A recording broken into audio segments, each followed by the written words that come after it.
to the Benchwarmers podcast. I am Casey Coggins, joined as always by Alvin Hebert. Hi, y'all. And Andrew Lira. Howdy. So not much going on this week in sports. It's kind of that dull period between NBA off seasons really wrapped up. NFL training camps have gotten underway, so we're still a month away from preseason and getting closer to the regular season there. The last major in golf was just played. Baseball's still kind of in its little midsummer funk, and that trade deadline's coming up. So today we just have a couple sports topics to go over because the news broke yesterday. I think yesterday. I'm not crazy. That maybe right? Yeah, yesterday. It was. That Tim Duncan has been hired as an assistant coach by the San Antonio Spurs, and I loved the Greg Popovich quote about it. How he was saying it's only fitting that after 19 years of me being an assistant to him, he gets to be an assistant to me.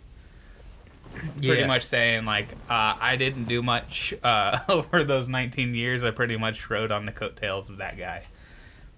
And that was I mean, this big San Antonio basketball news. They've been making some other administrative adjustments, I guess. Roles have changed there.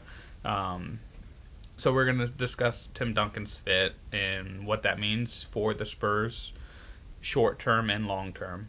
We're also going to discuss a little bit about all of these dropouts to the Team USA World Cup team. And then we're going to wrap up talking about our favorite signature shoe of a basketball player. I guess we could have done other players, football players and baseball players who have signature cleats. But those are few and far between, and those aren't ones that you can just wear around the street. So, you can, but go clickety-clack down the street. So, first off, what was the reaction to seeing Tim Duncan be a coach? Because, there was a long time saying that once he retires, he's just going to kind of ride off into the sunset and never be seen again. And that's kind of been far from the case because he's still practicing with the team. He's still there. He was still pretty hands-on these last couple of years after retirement. So, when he got hired, what did you think, Alvin? I just pretty much typical Spurs movement. They're known for having players be assistant coaches for them and all that. And I think Tim Duncan, I think he likes that though, because even in his last final couple seasons with them, it was pretty much like coaching them how to play ball and how to win and all that stuff, even sacrificing his minutes and things like that for other players. Well, he had kind of always sacrificed his minutes if that meant that he was going to be healthy come playoffs, and it meant that the team was still going to be able to be successful.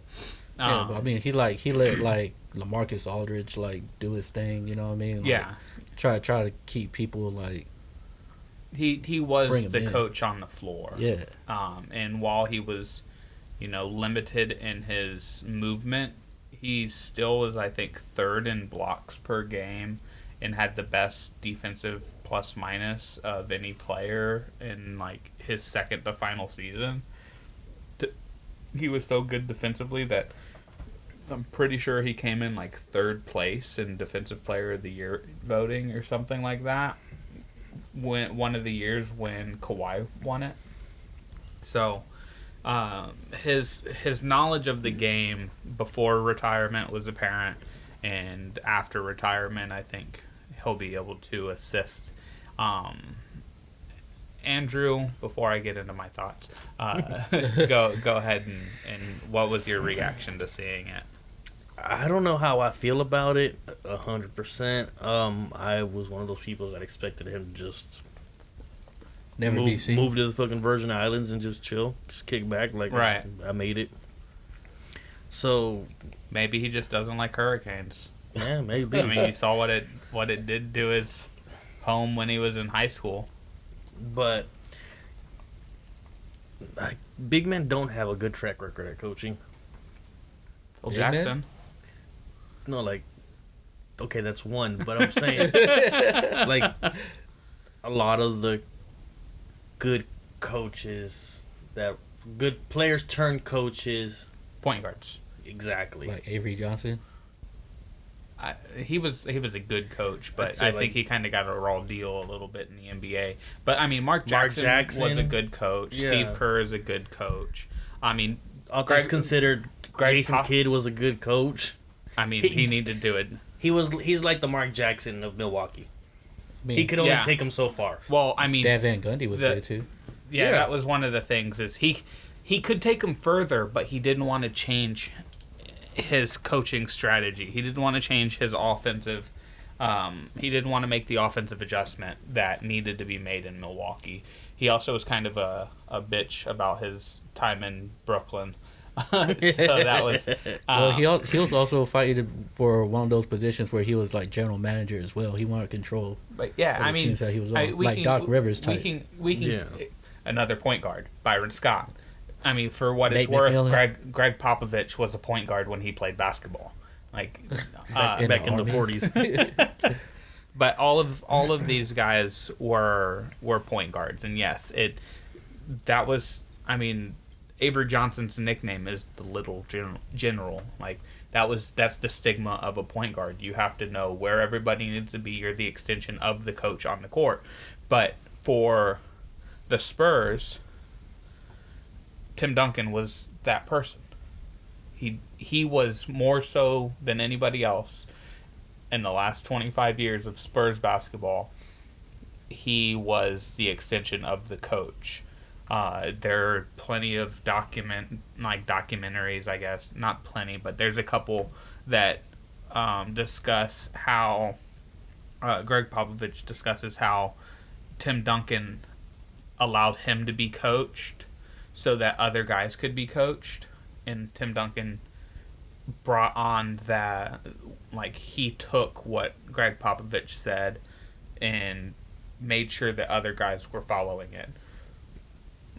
We know, like, when guys like Steven Jackson can, like, handle themselves in like, as a Spur, like, Steven Jackson only did that because he was so close with Tim Duncan. Ooh, sorry. So I think it's surprising, like you said, Andrew. Like, just kind of expected him to move and live and go to his retirement home in Florida, like every other old person in the history of man, and just kind of stay away from everything and just do his own thing. And yet here we are, where there is, the possibility that with all of the other assistants that have been swooped up across the league, you're looking at the front line of Spurs coaches being Pop, Becky Hammon, Will Hardy, and Tim Duncan. I believe Messina went somewhere else. One of the other assistant coaches just got hired by Memphis to be their head coach. They're like the Patriots of the NBA. People just like pick off assistant coaches. Excuse me, the Patriots are the Spurs of the NFL. Because the Spurs came first in the winning lineage. I'll let you. Okay. By like 2 years, but that's neither here nor there. It sets up to where we're looking at the next head coach being Tim Duncan or Becky Hammond. Like, we don't know how long Pop is going to be coaching the Spurs, and we don't know what the long-term plans of Tim Duncan are. I mean, he might not even know, but he likes being around the Spurs. He likes being around basketball. And he has a similar background that Pop did. Like, he got his degree in, I believe it was psychology or philosophy. I think it was psych. I thought it was psych, too. Where he's always been interested in like the understanding of people, and that's what there was an article written about Pop when he was in Colorado at his D3 school where he played point guard. He would sit in the bleachers of the gym, and he had the coach and like one other teammate that would talk like politics and religion and like all of these things about the world and culture, and they were just so they just wanted to know where people came from, who people were, why they did things. And it seems like there is some sort of Pop-like nature to Tim. And I mean, Tim said it like himself, where Pop has kind of been a father to him since he did come, like, he got there in 22 and he lost his dad when he was younger. So there's just been, I think this is the natural course that it happens with sports. You have a player who spends his entire career with the team, he retires, and he ends up coming and coaches the team. Like, it happens with college basketball all the time. Like, Avery Johnson went back to Alabama. True. Chris Mullins went back to St. John's. Juwan Howard went to Michigan. Penny now at Memphis. If Shaq had any kind of coaching skills, he would he would go to LSU. But it's just kind of, it seems like it's the natural course that a player spends his career there, retires, ends up coaching there after he retires at some point. Bill Russell did it with the Celtics. I think Magic Johnson tried to get into coaching a little bit, but I don't think that went very well. Pat Riley ended up coaching the Knicks. Phil Jackson ended up ruining the Knicks. I thought there was a ruin way before that. Don't you have to be good to be ruined?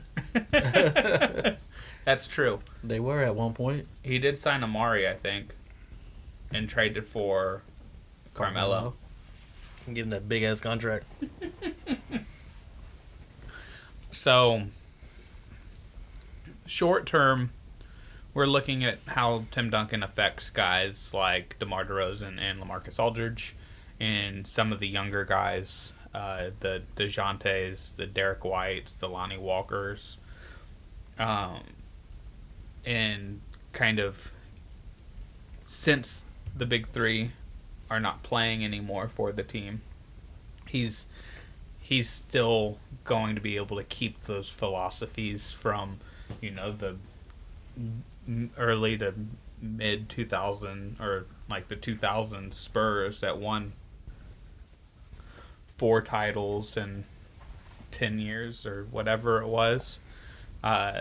So what do you think his impact as an assistant coach will be, Andrew? I'm sorry, say that again. What do you think Tim Duncan's impact short term will be on this Spurs unit this year? I don't see much of an impact this year. I have to see it to know what I'm getting. I don't.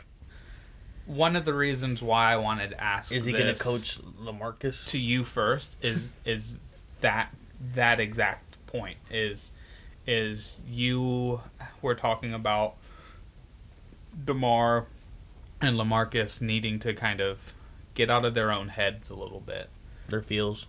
Well, yeah, but get in I think having Tim Duncan not just at practice, like working on the game, talking to him, like getting things through, but seeing something on the court, and when the timeout gets called, Tim gets to talk to LaMarcus. Like he's an emotional support dog?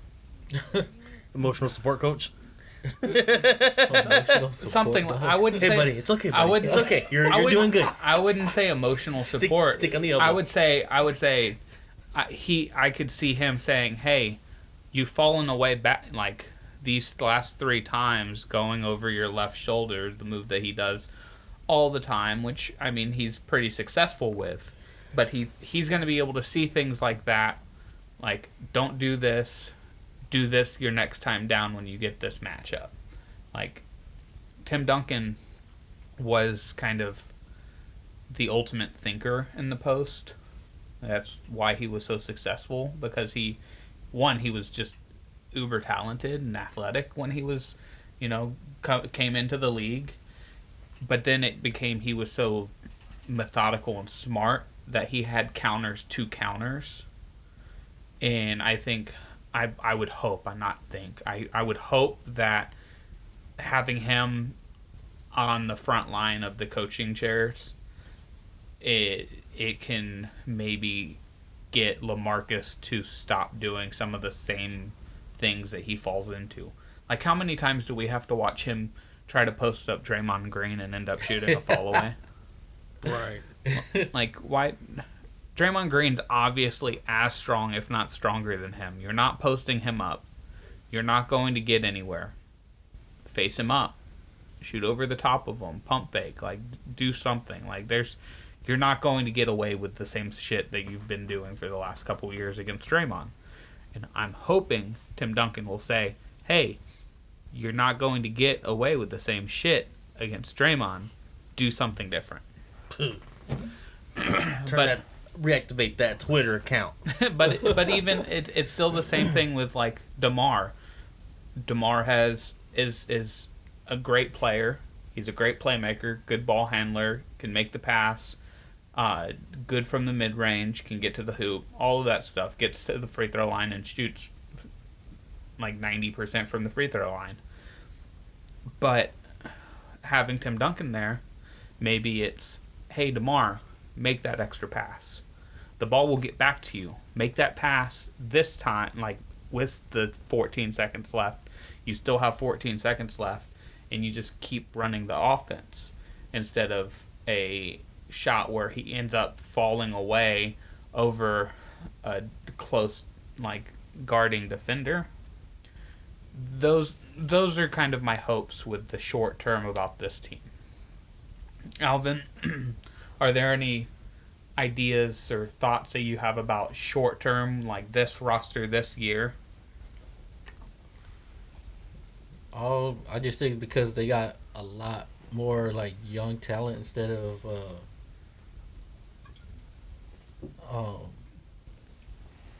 I think they would like listen more to like a player's side of you, especially like when they're young and like growing into the system. Like, yeah, these guys. And plus, it's his name too. His name like carries weight, like with the young talent. We can say we grew up watching Tim Duncan win 5 titles. These guys are younger than we are by 9, 10, 11 years. They were like young, impressionable when Tim Duncan was winning titles and MVPs. And I mean, he won his MVPs, and I think DeJounte was like 5 years old. Wouldn't be surprised, man. So, but you have a former player, a future Hall of Famer, showing you the ropes. I mean, they already had that. Some of them did with Manu, and some even with Tony. But I think Tim Duncan being the all-time great player he is. Like, Tony was very good in his own right and is a historical player. And we've gone over Manu Ginobili. And I don't want to go down that path again. But Tim Duncan is, depending on who you ask, somewhere within the 6 to 15 greatest players of all time. Now, if you have him closer to 15, you're wrong.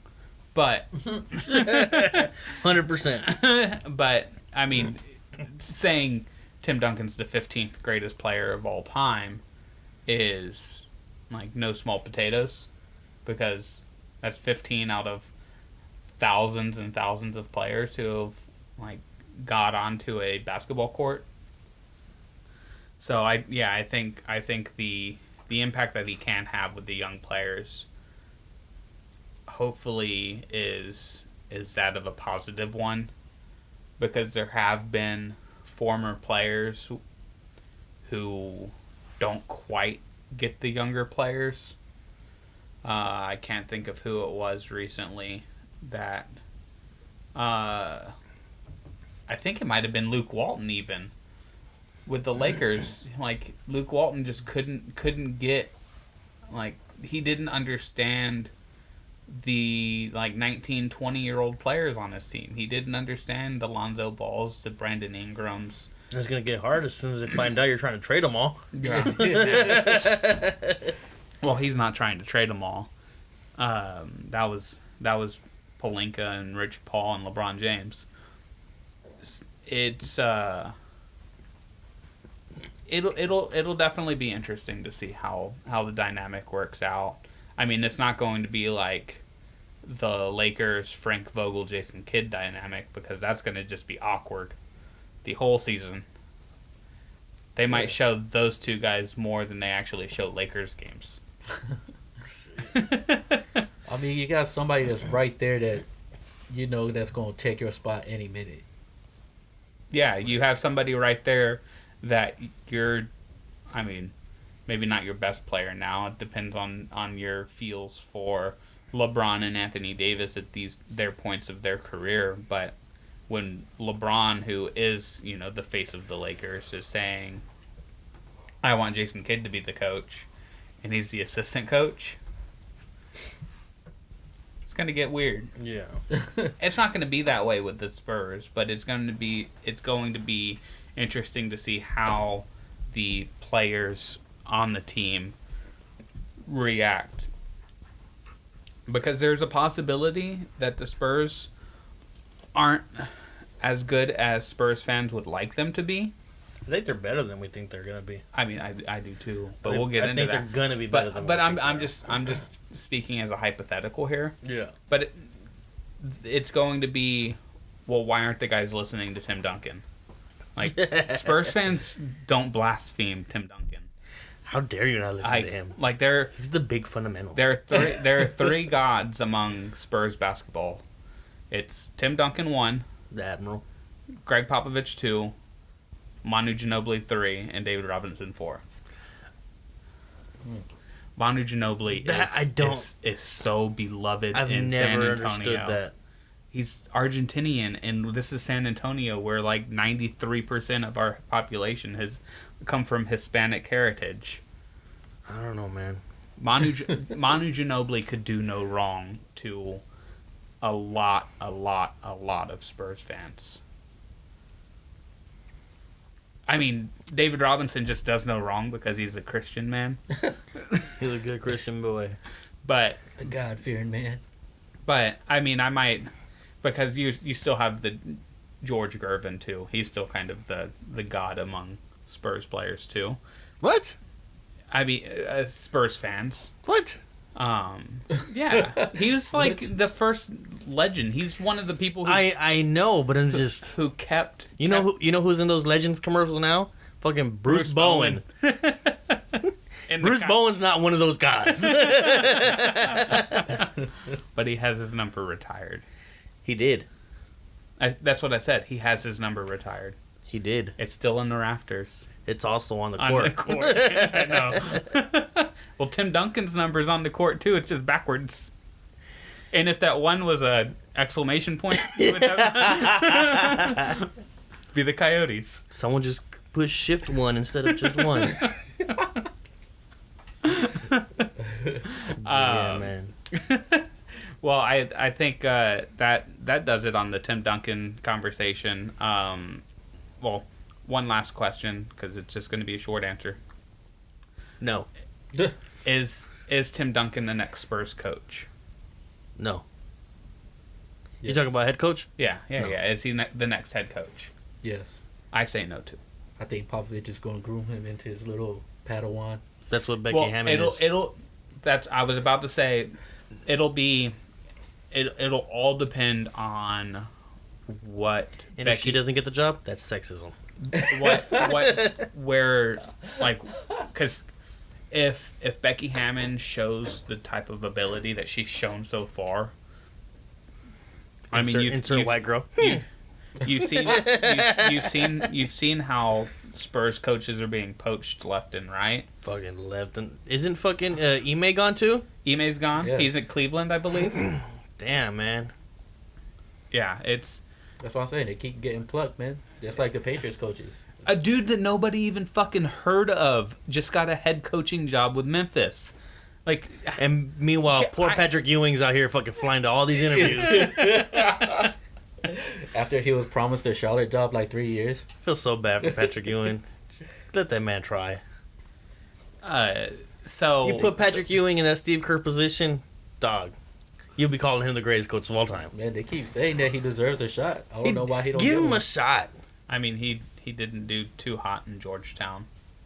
That didn't help. That's different. That's a different game. This is NBA. But I mean, Nick Saban didn't do good in fucking. Miami. Yeah. So let's here's the fun situation that I'm gonna throw out this. I'm sorry that this is continuing the conversation that I said we were gonna wrap up, This is a 100% off topic podcast. but at 100%, yeah. Let's say Oklahoma City trades Chris Paul wherever. They end up just having a terrible season. Billy Donovan is saying, "Get me the hell out of here. I want to go back to college." Who else do you see taking that OKC jobs? Mo Cheeks, maybe, because he's still around. I think Patrick Ewing, Mark Jackson.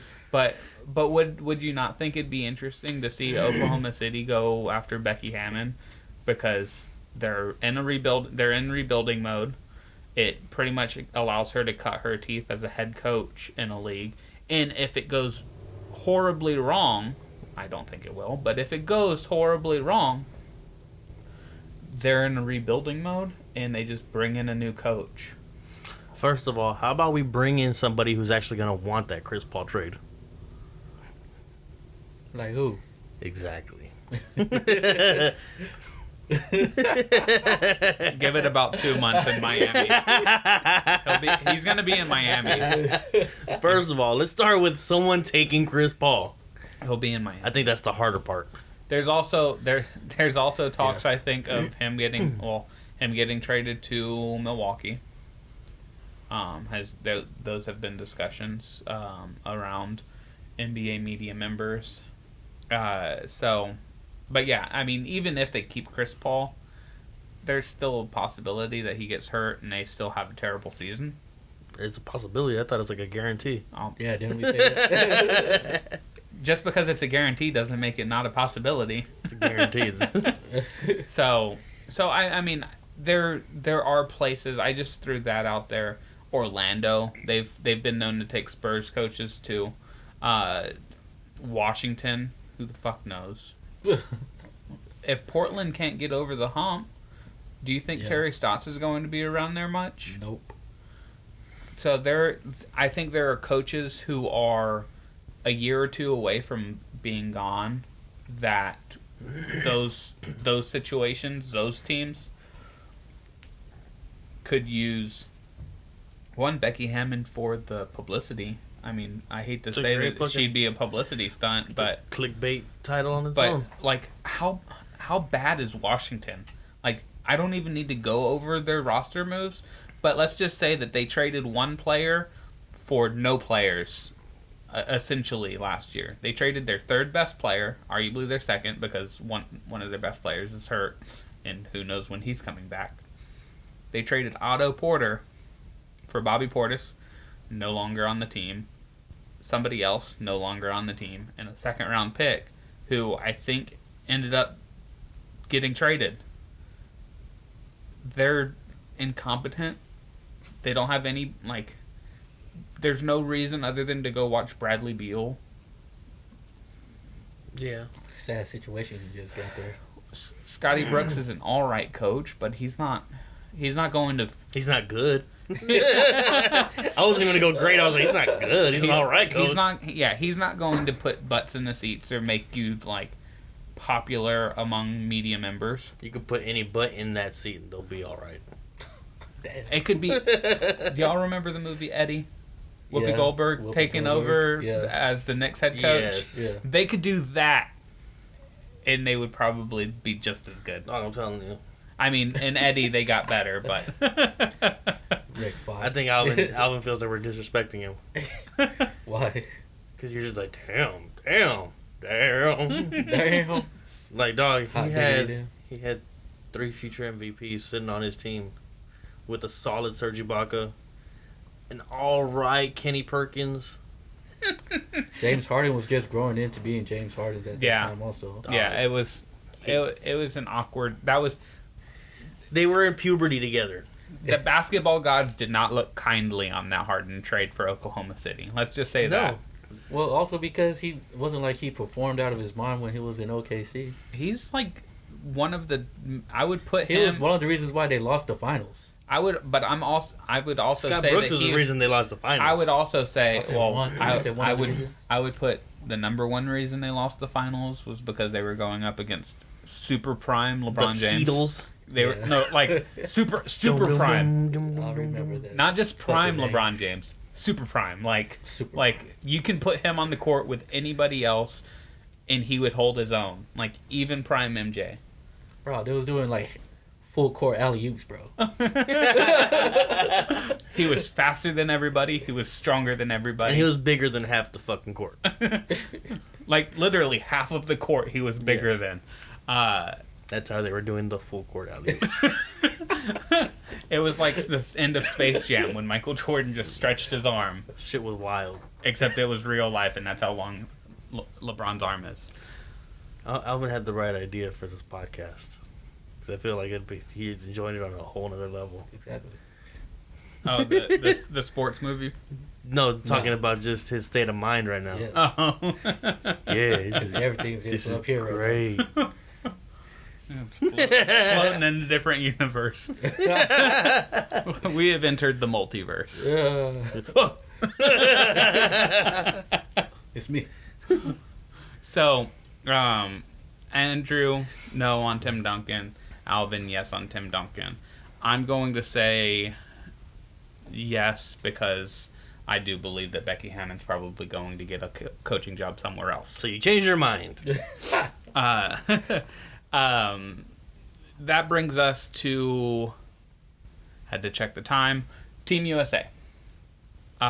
This is going to be quick because there's really not much to say because Team USA is still stacked. But you have, Dame, DeMar, Zion. I don't think LeBron's doing it.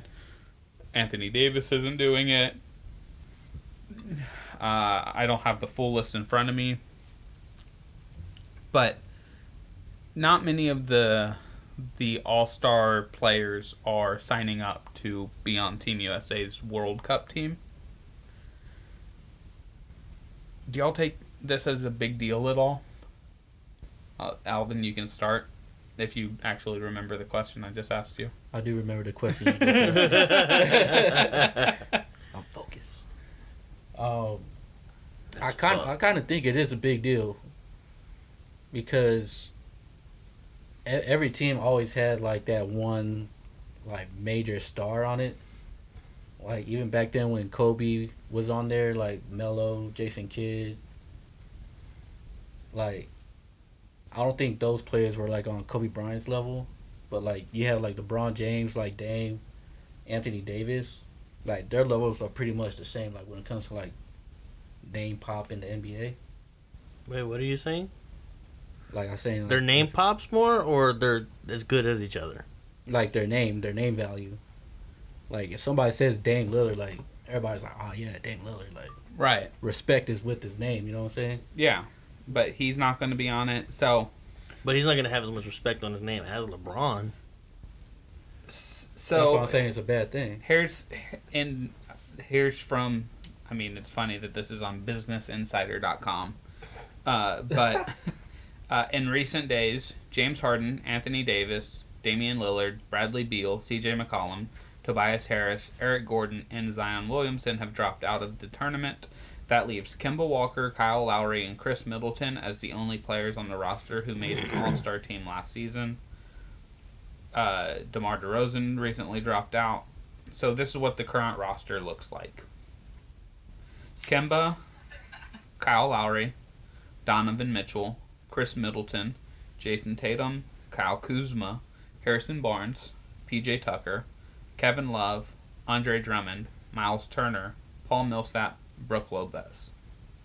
And And it's then- a bunch of B to C list And players.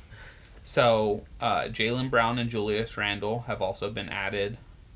And Has Melo been invited? Captain America. Dog. Remember, nobody respects him.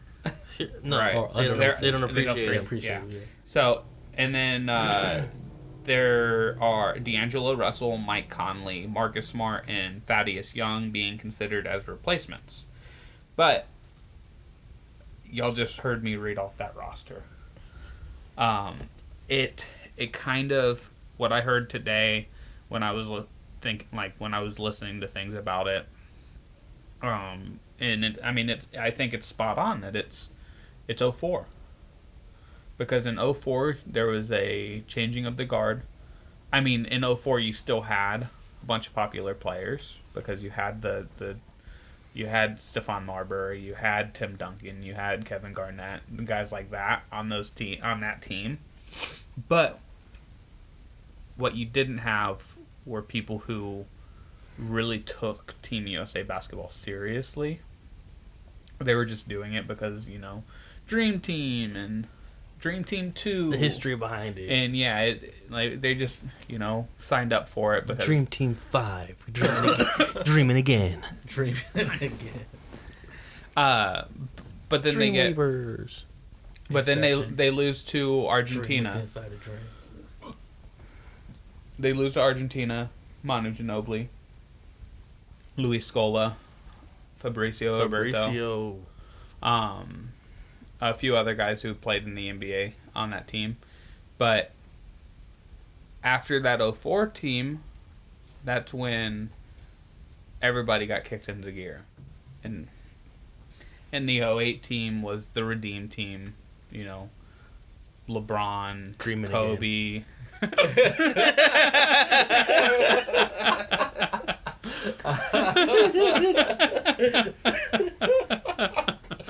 Oh man. We got back to dreaming. Nightmare's fucking over. Oh wow. Who was that commercial? That somebody had a commercial where they were fucking dreaming that there's somebody else. Or there was a commercial. yes, it was a D Wade 1-on-1 commercial, It was the and he Gatorade fucking one. woke up in a nightmare. Like, whoa. Yeah. It was a Gatorade commercial. Yes. Yeah. Who was he playing against? I think it was just somebody random, like a fan or something. Was it? I think so. I feel like it was a white dude. I hope it's a white dude. That give me nightmares. It's funny, I had a dream that was just like that.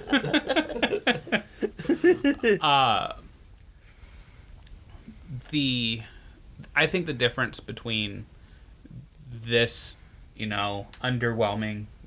I mean, this is just the World Cup. It's not even the Olympics. Yeah. So, come the Olympics, Is it still Coach K for this, or is it Pop already running it? I think it's Pop. I think it's Ben Pop, right? Yeah, I think the last Olympics was Coach K's last. Go around with USA basketball. Let me check. But it wouldn't surprise me if they didn't win gold. And I kind of hope that they don't win gold because that would probably put the fire under some of the other guys who dropped out of the World Cup to come back. Oh shit! I guess y'all need my help. Yeah. Jimmy Butler's like, I fucking told you y'all needed me. So Marcus is fucking sulking in his loss. Got me playing with these bitches. For what? Dear diary. Yeah, I'm such an idiot. I put Team USA World Cup coach, and it's Jill Ellis, the U.S. Women's National Team coach. I'm like, oh no shit, that's gonna be the first pop up. Oh, maybe Jeff Van Gundy is doing the World Cup, because he's been doing all of the like under 21 stuff. Jeff Van Gundy? Yeah. Really? No, Pop. It'll be Pop with Steve Kerr as an assistant coach, Lloyd Pierce, Jay Wright, Jason Biles as the trainer.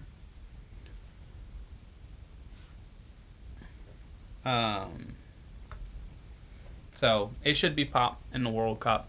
So there is part of me that wants them to not win and like gets all of these players, but then there's another part of me that like wants them to win gold.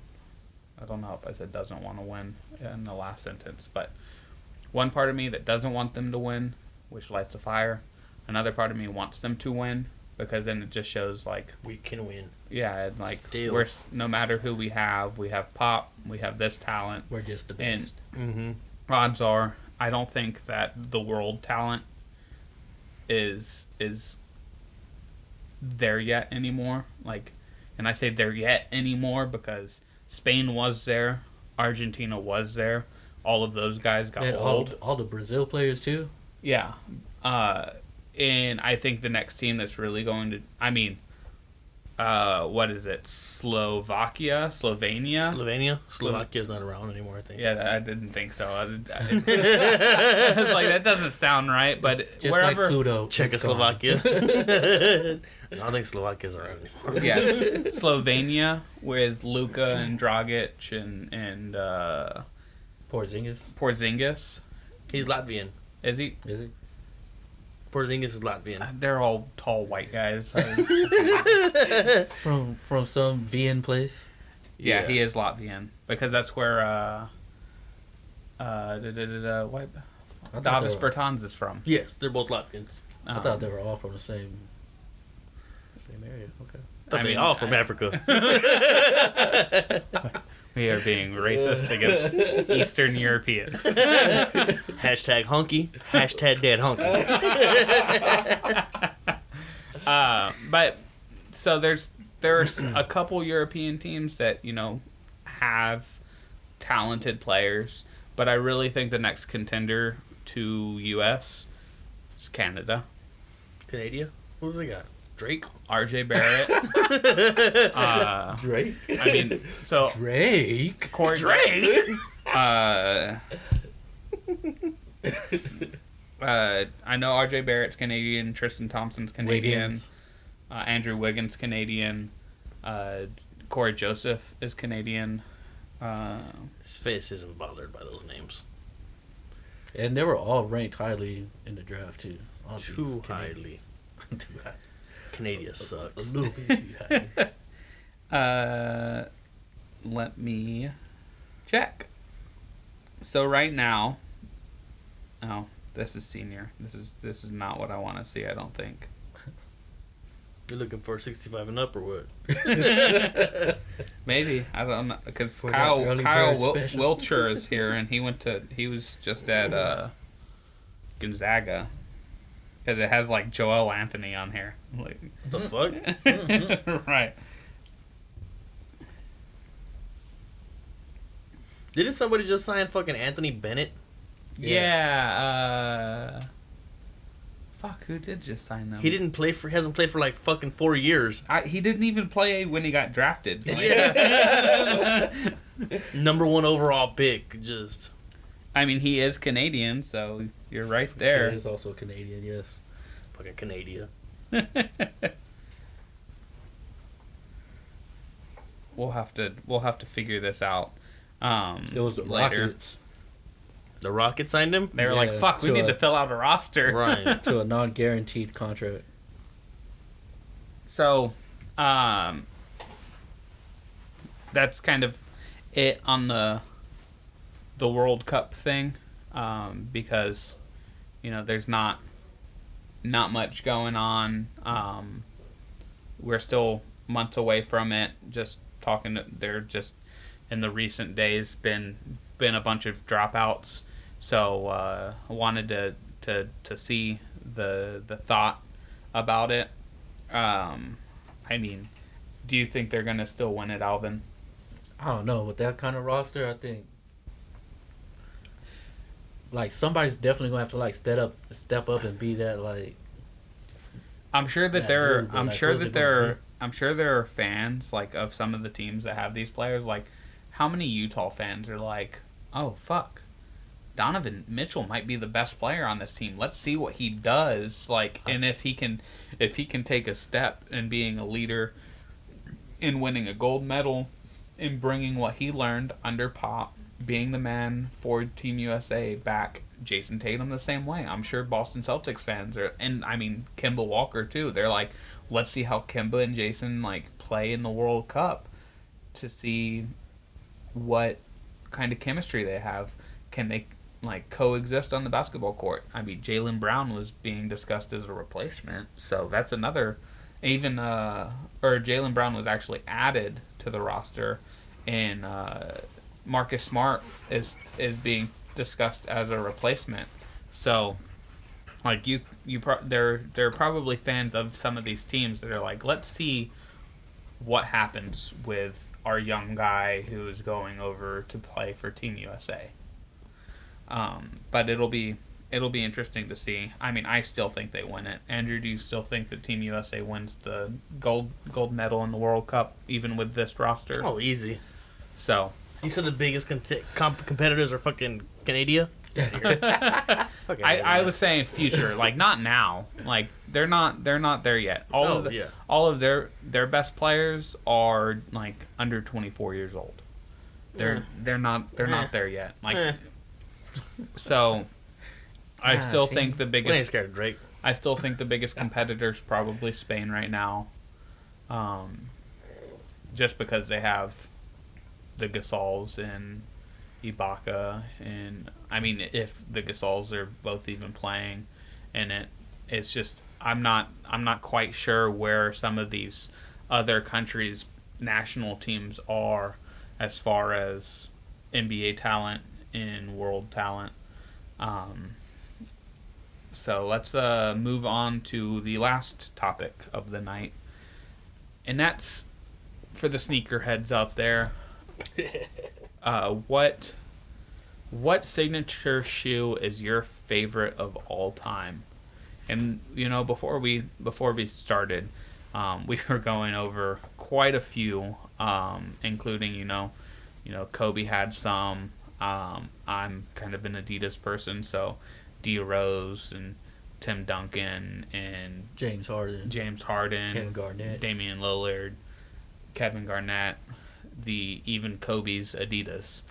But I mean, you still have LeBron has some great signature shoes. KD has some great signature shoes. Kyrie, Starbury. Stephon Marbury had some. Starbury, Iverson had some. Spreewells. The Data Spreewells. Chris Webber was on Data also. Now you have the Pumas, but I don't know how I feel about those still. They're interesting. They're bright. They can be. I don't know how I feel about them. I don't like. Who's I don't like one Puma. that signed with Puma? Marvin Bagley, DeAndre Ayton, Rudy Gay. Rudy Gay, Danny Green. Did Danny Green go Puma? Mm-hmm. Yeah, and then Marvin Bagley, DeAndre Ayton. They're both Puma. Oh, okay. I think there was another guy from their draft class that signed with Puma too. You have the Lonzo Balls. The Zos. ZO2s. The Wades. Wade had some great shoes. His Leaning was. Mm-hmm. So, the way of Wade. So, I mean, there's plenty to choose from. I mean, even, like, Shaq's shoes. You had the Shaq shoes. The Shacknosis. I think He has his own fucking brand at Magic had his own. Bird had his own Converse. And I mean, I haven't said Jordan because we were kind of just leaving Jordan out of this entirely because he is the signature shoe line.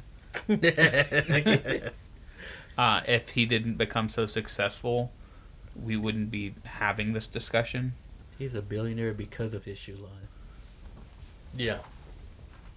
Which is pretty incredible. It's fucking nuts. Not even the shoe line. It's the fucking brand. Jordan brand. Yeah. That logo, man. The Jumpman. Those tracksuits. Fuck yeah, man. Those Carolina blue tracksuits. Great. Yeah. The breakaway pants. So I'm gonna go ahead and start this. So we had to pause there in the middle of the conversation kind of because Andrew needed to leave. So we're going to finish the sneaker conversation without him. As I was saying, my favorite shoe is a little bit of homerism because that's just how I roll sometimes. I try not to do Homer stuff, but I am an Adidas person. I pretty much only wear Adidas. There are some other brands that I do wear.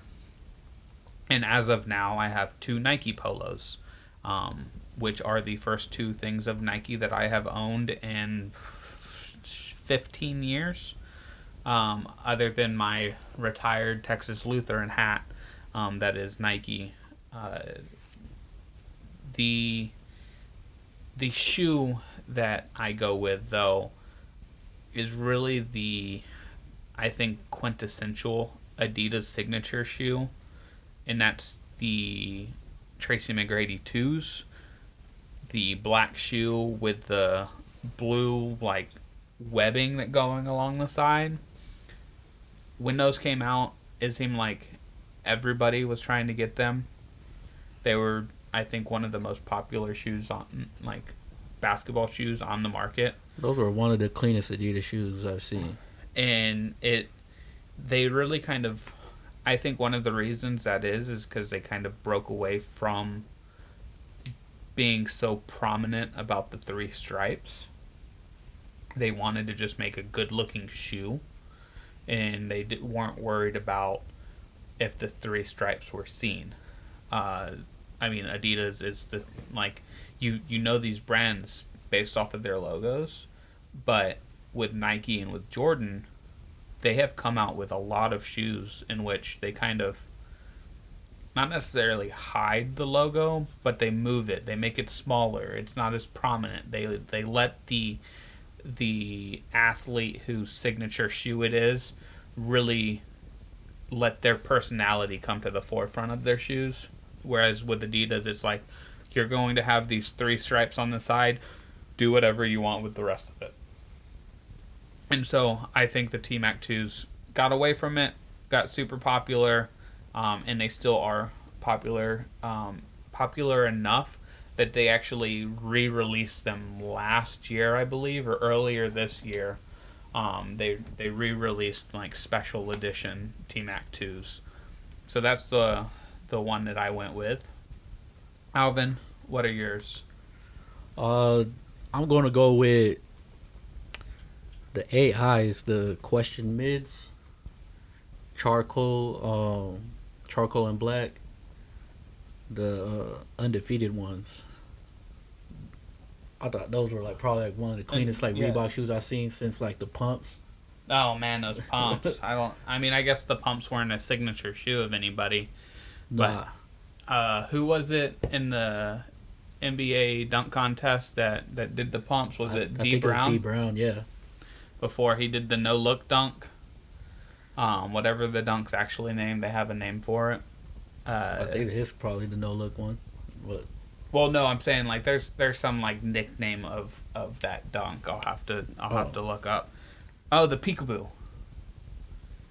That was the nickname for it? I think so.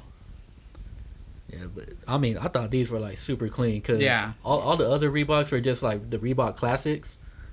that was like the only thing going for Reebok, and then Allen Iverson signed to them, and then like those were like probably like the main Reebok shoes anybody ever had, and this had like the little like because it was had the 96 on the bottom, and then like the straps where the laces would go in. Yeah. It said answer on the side of them. Yeah, I mean the AI stuff. I mean AI just in general.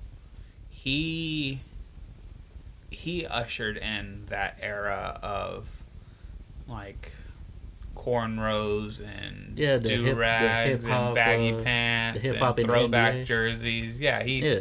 him and Darius Miles and Lamar Quick Richardson. Odom and Q and I mean even some of the guys I brought up Starbury earlier. They were also the reasons why there is now a dress code. Well, there was a dress code. I think the dress code has kind of gotten a little out there. Looser, like, yeah. because, guys are walking in with stone cold like gear on and they've gotten a little crazy with it. I had Russell Westbrook is, a night at the Met Gala like every game. But yeah, AI, like his shoes had to kind of be. I mean, they are a signature shoe, and as I talked about, like these signature shoes are part of like a personality of the player, and AI is just word AI. Like I don't know if there is any other way to make a shoe that was more like him. Yeah, definitely. And it was like the first like street cred shoe too, just because how he dressed and talked and Right. That's like, why I brought up all of that stuff Yeah. because I think also like his game, his persona, his personality also I think led to the popularity that became And One Mixtape. Because you saw what he was doing in the real game, and then these other guys, the Skip to My Lose and Hot Sauce, AO, the Professor, all those guys, they kind of took what he was doing in the game based on the rules that he had to operate under, and they said, all right, well, what happens if we have no rules? Then we can do kind of whatever we want with the ball. And that, I think AI kind of helped usher in that End One Mixtape era with what he was doing and the way that he dressed. I even had a pair of End One shoes. Oh yeah, had the shoes. Bought the mixtapes at Blockbuster. They showed them on ESPN. Like that's how. Oh yeah, back then I didn't. Man, have they had a documentary like making the band style on End One. Not documentary, but like a contest, and that's how the Professor ended up getting onto the End One tour. They started doing the road contest, and then they pick you up from the street courts. Yeah. And then you have like a 3-game run. Yeah, exactly. And they decide like who stays. Yeah. Yeah, and that was all on ESPN. Yeah. So, I think AI kind of helped all of that become what it was. I mean, those guys were also incredible, and like they were Harlem Globetrotter-esque as far as charisma and personality. But like if it wasn't for Iverson, I don't know if End One, like and some of the other guys that I mentioned, but really AI is Hall of Famer. Like Darius Miles is not going to be a Hall of Famer. Lamar Odom is not going to be a Hall of Famer. Right. Quentin Richardson, no. Like those other guys that I mentioned, they're not going to be Hall of Famers. AI was. Like he gave this style of play, that kind of look, that kind of persona, credibility to be an all-time great player. I think it's also kind of funny to see that Reebok was such a big player in the shoe game in the mid to late 90s. And that was just because of Allen Iverson. Yeah, and the pumps. Yeah, and the pumps. I think Shaq was on Reebok too for a little while, and then they had their little hiatus, and came back with the John Walls. I'm going to confirm Shaq Reebok. Yeah, those are what Andrew was talking about, the Shacknosis. Oh yeah, that's right. So, speaking of Andrew, I got his shoe as he was leaving. He went with the Jordan 11 Concords. Retro Concord, Yeah. which are, possibly just the greatest basketball shoe of all time. They are extremely popular, and just Jordan brand in general. My personal favorite of the Jordans are the Jordan 3s. But The 4s. is it? I mean, it might be the 4s even. I know it was one of his earlier ones. Yeah. The 4s, I think, are the best ones. Yeah, the Jordan 3s. Yeah, those 3s. Yeah, that was dope. I think the 4s were the best ones. I'm also cool with just sticking with the ones because I like tradition. I like the shoes that started it all. Yeah. Very similar to the 3s, just a little updated with technology that weren't there for the 3s. Man, those were so comfortable. The most comfortable Jordan shoes I've worn. I only have one pair of Jordans because I'm not about to spend that much money on shoes that aren't Adidas, because I can buy like 2 pairs of Adidas for the price of one of these pairs of Jordans.